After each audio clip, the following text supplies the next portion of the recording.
Welcome back to kids crow. देखो आज हम क्या करेंगे, दशमलव संख्याओं का स्थानीय मान निकालेंगे। किस तरीके से निकालना है दशमलव संख्याओं का स्थानीय मान। इससे पहले जो हमने जिस संख्या का स्थानीय मान निकाला था वो बहुत ही सिंपल था। उसमें सिर्फ इस तरह से संख्याएं थी, ठीक है, इस तरीके से संख्याएं थी। लेकिन अब जो हम स्थानीय मान निकालेंगे ये दशमलव संख्याओं का स्थानीय मान है, यानी कि यहाँ पे सिर्फ दशमलव आ जाएगा। आप कहाँ पे लगाओगे, इस तरह से लगा लो। तो हम इसी को सॉल्व करके देख लेते हैं। चलो 24.342 इसका स्थानीय मान हमें निकालना है। इसका स्थानीय मान सबसे पहले हम इकाई की संख्या से शुरू करेंगे। इकाई की संख्या से शुरू करने के लिए सबसे पहले 2 का स्थानीय मान निकालेंगे। तो 2 है इसका स्थानीय मान। अब हम कैसे निकालेंगे, दशमलव के बाद है, यानी कि देखो यहाँ पर 342, ये जो 2 है ये दशमलव के कौन से नंबर स्थान पर है, 1 2 3। तो यहाँ पे इसको हम डिवाइड कर देंगे, 1 2 3 0 लगा देंगे, क्योंकि दशमलव के बाद 3 संख्याएं हैं, और यानी कि 1000 से इसको डिवाइड कर देंगे, ठीक है। और जो भी आएगा वो इसका स्थानीय मान है, यानी कि कितना आ जाएगा 0.0002, ठीक है। इस तरह से ये इसका स्थानीय मान हुआ।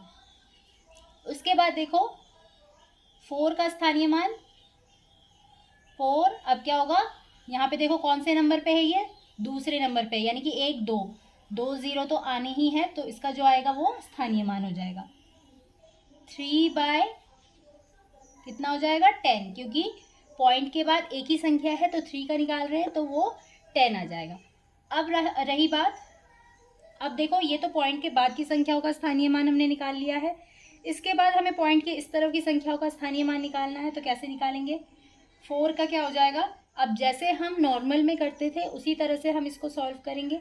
पॉइंट के बाद इधर से इकाई की संख्या को मानते हुए चलेंगे। तो कैसे करते थे, 4 है इसको 1 से ही करेंगे, क्योंकि इसको हमने इकाई की संख्या मान लिया है, तो इसका आ जाएगा 4, ठीक है। और यहाँ पे 2 है, तो यानी कि 2 इंटू पॉइंट के बाद 2 है, तो यानी कि 0, यानी कि ये दूसरे नंबर पे है तो 1 0 आ जाएगा, ठीक है। यहाँ पे 2 0 नहीं आनी है। जैसे हम पॉइंट के बाद जैसे सिंपल हम स्थानीय मान निकालते थे, पहले एक संख्या को करते थे 1 से मल्टीप्लाई, दूसरी संख्या को 1 0 से कर देते थे।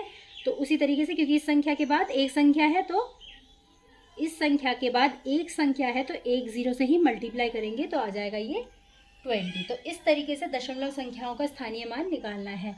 इसके इस तरह दशमलव के जो इस तरफ है उनका स्थानीय मान इस तरीके से, और दशमलव के जो इस तरफ है उसका स्थानीय मान जैसे हम सिंपल तरीके से निकालते थे, इसको इकाई की संख्या मानते हुए निकालना है। तो इस तरीके से आपको समझ में आ गया होगा, इस तरह से करना है। इसके बाद मैं आपको एक क्वेश्चन देती हूँ, वो आपको कमेंट बॉक्स में उसका आंसर मुझे बताना होगा।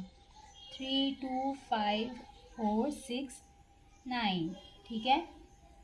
तो इसका स्थानीय मान यानी कि प्लेस वैल्यू आप मुझे करके बताओगे कमेंट बॉक्स में।